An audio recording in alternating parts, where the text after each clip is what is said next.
राधे राधे महाराज जी। महाराज जी, मुझ में आत्मविश्वास की कमी है। महाराज जी, अगर मुझे कोई एक बात सुनाता है तो मैं उसे 4 बात सुना देती हूँ और बहुत सोचती हूँ, फिर मन अशांत हो जाता है। फिर महाराज जी बहुत जिद्दी स्वभाव के हो गए हूँ कि मन इधर उधर विचलित करता ये रहता है। जितने भी हमारे अंदर मलिनताएं हैं वो भगवान से विमुख होने के कारण हैं। अगर हम भगवान के सन्मुख होकर भगवान का यशोगान सुने, भगवान का नाम कीर्तन करें, भगवान की आराधना करें, तो हमारे अंदर दिव्य दैवी सद्गुण आ जाए। ये दैवी संपदा की कोई हमें गाली दे हम मुस्कुरा के चले जाए, ये साधारण क्षमता थोड़ी है। सामने वाला हमें गाली दे रहा है, मुस्कुरा के चले गए, ये दैवी संपदा है, ये भागवतिक सद्गुण है। ये कोई छोटी मोटी बात थोड़ी है। सामने वाले ने गाली दी, हमने 4 गाली दे दिया है, तो संसारिकता है। तो हमारे अंदर जो संसारिकता है उसको दूर करने के लिए हमें भगवान की शरण में जाना होगा, भगवान की आराधना करनी होगी, भगवान की लीला कथा सुननी होगी, भगवान की लीला कथा का गायन करना होगा। घर में बैठकर 1 अध्याय रोज गीता भागवत का गायन करो, देखो आपकी बुद्धि शुद्ध होती है कि नहीं, आप में क्षमता आती है कि नहीं। अब देखो टीवी के सीरियल और मनमानी आचरण किए जाए और फिर सोचा जाए कि हम दैवी संपदा धारण करें, तो असंभव है। राधे राधे महाराज जी। महाराज जी, मोह, अहंकार और माया का लालच के कारण बहुत सी गलतियां हुई हैं जीवन में। अब बहुत पछतावा होता है, कैसे अपने आप को इससे मुक्त करूं प्रभु? अगर पछतावा होता है तो मुक्त होने में देर नहीं लगेगी, लेकिन वास्तविक पछतावा हो तब ना।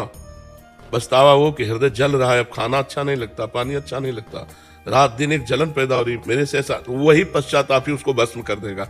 और होता है, रात को सो नहीं पाती, अंदर से चिंता होती है, क्यों हो गया, कैसे हो गया। हाँ, तो ये पश्चाताप ही उस जो भी मलिनता है उसका नाश कर देगी। और खूब भगवान का नाम जप करो। नाम जप करते हो, अधिक से अधिक भगवान का नाम जप करो। नाम जप से ही कलयुग में भगवत प्राप्ति है।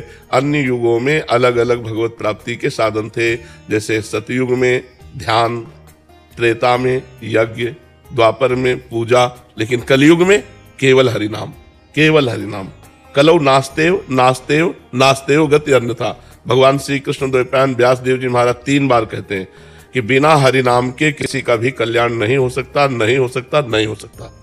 हरिर्नाम हरिर्नाम हरिर्नामैव केवलम कलौ नास्तेव नास्तेव नास्तेव गति अन्यथा। हर प्रश्न का उत्तर नाम जप है।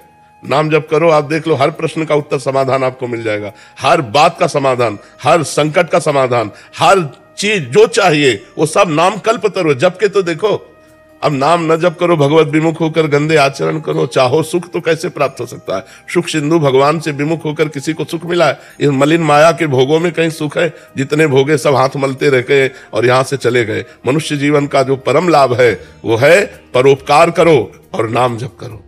अगर 4 रोटी भगवान ने दिया है तो 1 रोटी अपनी 4 में से निकालो, पशु पक्षियों को बांट दो, भक्त को पवा दो, किसी गाय को दे दो, किसी वैष्णव को दे दो और अपना पेट पालो। 3 रोटी से पूरे परिवार का ऐसे चला जाता है गृहस्थी में।